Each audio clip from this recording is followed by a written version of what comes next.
என்னாலதான் மித்ரா சாருக்கு ஆபத்து வருதுன்னு நம்ப வச்சிருக்காங்க. இவங்க சொல்றதெல்லாம் அவங்களும் நம்பிக்கிட்டு இருக்காங்க. அத்தைக்கு என் மேல இருக்கிற அந்த பொய்யான அபிப்பிராயத்தை நான் எப்படியாவது மாத்தி ஆகணும். மித்ரா சாருக்கு வரக்கூடிய ஆபத்துகளையும் அவரோட ஜாதகத்தையும் அத்தைக்கு முழுமையா தெரியற மாதிரி பண்ணணும். சாப்பிடணும்னு தோணலைனாலும் இந்த டைம்ல சாப்பிடணும்.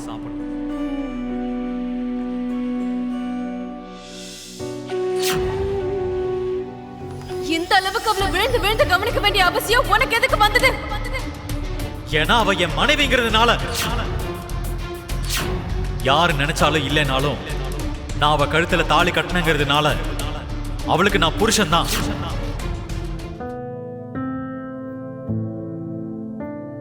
ஜானு, நீ என்ன யோசிச்சுட்டு இருக்க? ஒரு சிலரோட காதல் அவங்க செயல்லையோ இல்ல வார்த்தைகளையோ தெரியாது. ஆனா அவங்க செய்யறத பார்த்தா நம்மளால புரிஞ்சுக்க முடியும். இன்னைக்கு மித்ரா அண்ணன் பண்ணதை பார்க்கும்போது அப்படிதான் தோணுச்சுல்ல? மித்ரா அண்ணனுக்கு அண்ணி மேல கண்டிப்பா பாசம் இருக்கு ஜானு.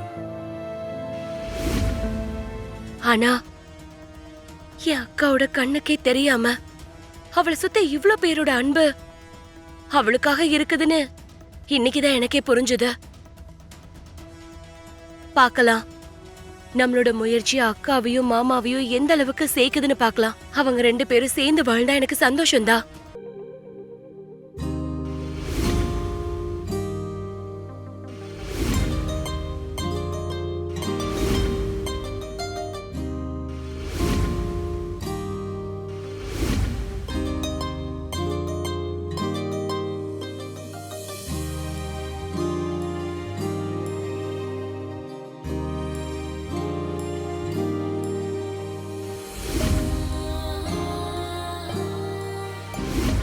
ஏன்னா அவ என் மனைவிங்கிறதுனால.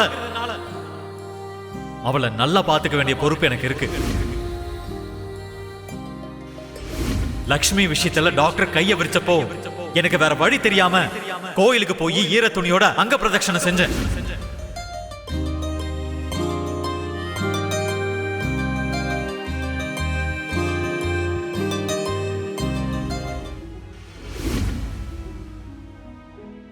நீங்க பயப்பட வேண்டிய அவசியமும் இல்ல, அதோட கவலைப்பட தேவையும் இல்ல.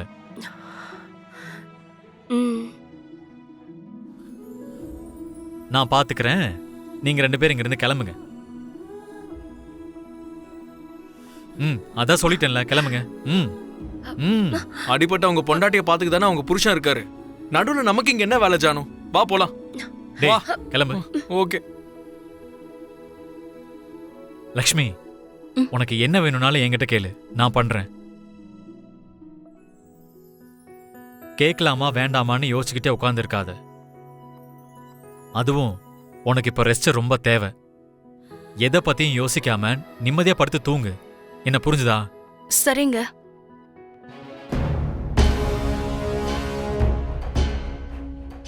அக்காவும் மாமாவும் இதே மாதிரி எப்பயும் சேர்ந்திருந்தாங்கன்னா ரொம்ப நல்லா இருக்கும்.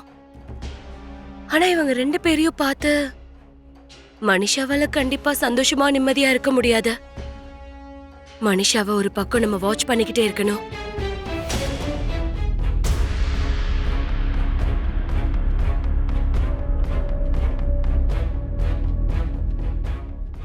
லக்ஷ்மியும் நல்ல பொண்ணுதான். ஆனா லக்ஷ்மியும் மித்ரோட வாழ்க்கையில என்னால நிரந்தரமா இருக்க வைக்க முடியாது. மித்ராக்கு எதுவும் நடக்காம இருக்கணும்னா இந்த பக்கம் லக்ஷ்மிக்கு அநியாயம் நடந்தாகணும்.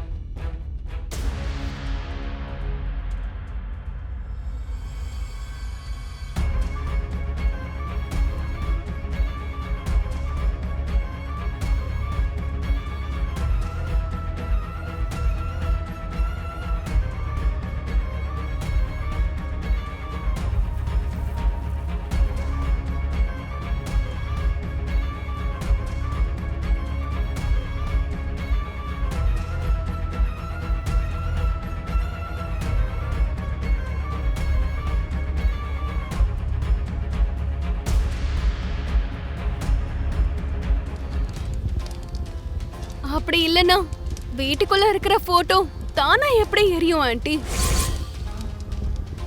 நம்மளோட நல்ல நேரம் கடவுளோட புண்ணியத்துல லக்ஷ்மியே அப்போ டைவர்ஸ்க்கு அப்ளை பண்ணியிருந்தா. அதனாலதான் லக்ஷ்மிக்கு மித்ராவோட வாழ்க்கையில இருந்து வெளியே போக வாய்ப்பு கிடைச்சது. ஆனா லக்ஷ்மி வெளியே போற வரைக்கும் நாம யோசிச்சுக்கிட்டு உட்காந்துருந்தா மித்ராவை தினமும் ஒரு ஆபத்துலயும் நொடிக்கு ஒரு பிரச்சனையிலயும் மாட்டி விடுவா போல இருக்கு.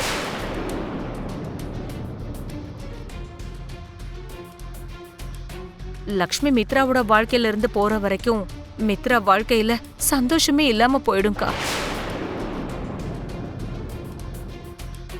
மித்ராவுக்கு ஏதாவது ஆச்சுன்னா அதை பார்த்து உங்களுக்கு ஏதாவது ஆகுமோன்னு நாங்கெல்லாம் பயப்படுறோம். லக்ஷ்மி எப்போ மித்ரா வாழ்க்கையில இருந்து வெளியே போறாளோ அன்னையில இருந்து தான் மித்ரா வாழ்க்கை நல்லா இருக்கும்க்கா. நீங்களே யோசிச்சு பாருங்க.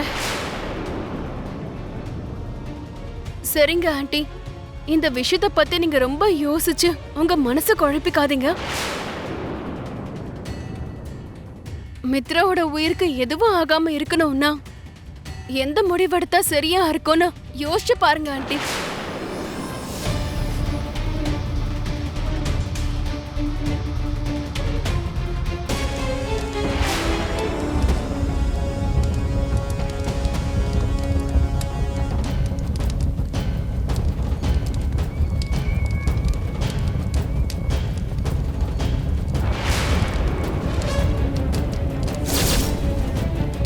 மித்ரா,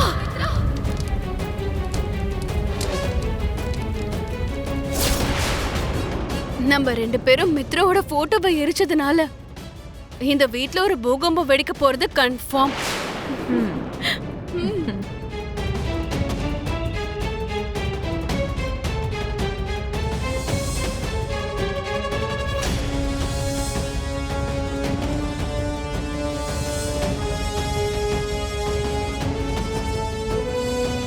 மாம்,